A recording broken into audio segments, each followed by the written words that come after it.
Hello? Who's there? Who would be calling at such an hour?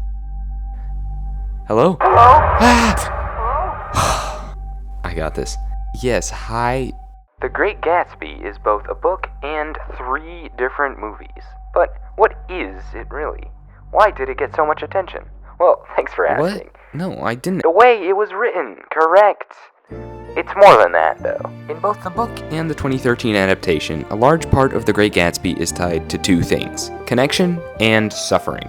This is especially apparent in the climax of the story, where a man by the name of Wilson walks up and shoots Gatsby in the chest. In the 2013 movie adaptation of F. Scott Fitzgerald's novel, The Great Gatsby, Baz Luhrmann uses film techniques to display tension between the characters to represent the importance of connection. The scene that most notably represents this connection is arguably the most powerful one in the book and the movie: Gatsby's death. Although Nick is the main character, Gatsby is the main focus of the book and has a greater impact on the narrative than Nick. For those of you who haven't watched Baz Luhrmann's adaptation, the death of Gatsby stays rather similar to how the book portrays it.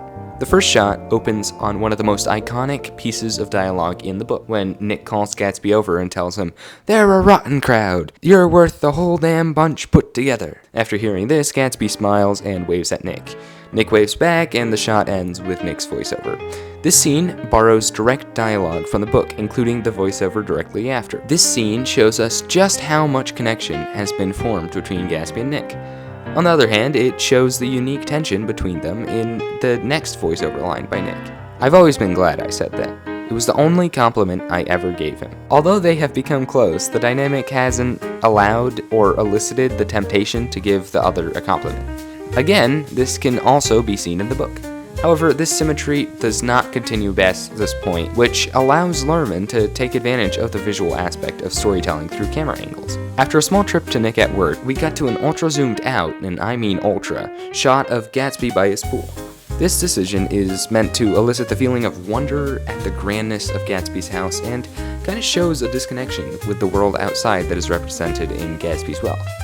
Next, we zoom in on Gatsby leaning towards the camera. He looks down, and after a moment of hesitation, he jumps. Throughout the end of the shot, the camera angle is completely stagnant, so we don't find out it's a pool he's jumping into until later on. Because of this, the scene becomes a metaphor for Gatsby taking a leap of faith for Daisy. This scene can also be a nod to his sacrifice, jumping for another person. He is resigned to whatever Daisy decides, a connection he refuses to let go of. Continuing on, we get a nearly fully symmetrical shot of Gatsby jumping into his circular pool, only to cut abruptly to Daisy moping at her house, staring at the phone, conveniently positioned so it could be framed symmetrically in the shot. As you can see, to give this scene more of an impact, Luhrmann frames all the key items directly in the middle, so all your attention can rest on the subject. This technique is used around the film world, most notably with Wes Anderson movies. After some more tension about the phone, Daisy starts to walk over tentatively, another sign of the tense relationship between her and Gatsby. Although no words are spoken, from the expression of her face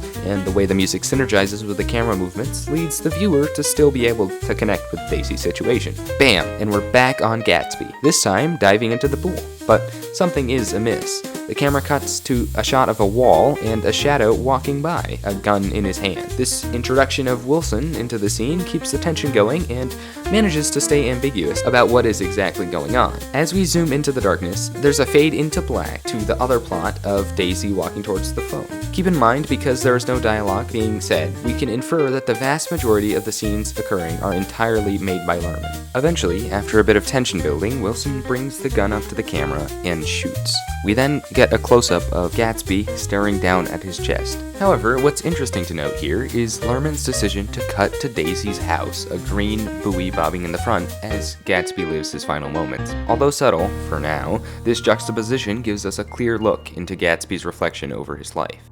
The book tells us this perspective slightly earlier on in this quote: "I have an idea that Gatsby himself didn't believe it would come, and perhaps he no longer cared. If that was true, he must have felt that he had lost the old warm world, paid a high price for living too long with a single dream. He must have looked up to an unfamiliar sky through frightening leaves and shivered as he found what a grotesque thing a rose is and how raw the sunlight was upon the scarcely created grass. A new world, material without being real, where poor ghosts, breathing dreams like air, drifted fortuitously about like that ashen, fantastic figure gliding toward him through the amorphous trees. However, Luhrmann's interpretation of Gatsby is slightly different, focusing more on connection and less on one dream for too long. Notice that right before Gatsby dies, specifically in the movie, he hears Daisy call, giving him a false sense of hope. Then he dies with this hope, signaling a far different message than the book, that his connection with Daisy isn't yet fully gone, and if only he could have just lived a bit longer, he would have been right to have pursued the dream for too long. Daisy, he then says before collapsing backwards. This right here is where Luhrmann's adaptation shines strongest. Gatsby is not resigned to the fact that Daisy doesn't care about him anymore. As Gatsby splashes into the water again, the sound mixes with a gunshot of Wilson ending his life, and as the book says, the Holocaust was complete. In both versions of the story, F. Scott Fitzgerald's and Baz Luhrmann's adaptation, we see two, quite frankly, very different endings play out. The book's ending focuses on desperation and the eventual acceptance from Gatsby, laying on a mattress in the middle of a never-used pool, knowing that he would have to pay for Daisy's mistake. He had been pursuing this dream for so long that now that it was gone, he felt meaningless, like a ship without wind. The 2013 adaptation's ending plays out differently, focusing more on connections between Nick, Daisy, and Gatsby. In the climax, Gatsby has not cut off connection with Daisy. Instead, he is eagerly hoping, even assuming, that he will get a call, by the grin on his face when the phone rings. Only when suddenly he is shot does he realize that his dream is finally dead, and as the camera zooms away from the mansion across the bay, he says Daisy, out just as quick as Daisy puts the phone back down. Overall, Baz Luhrmann's adaptation uses camera shots and different directorial decisions to reinforce a very different message than the original book, The Great Gatsby, about ignorance and the importance of connections. That's all, folks.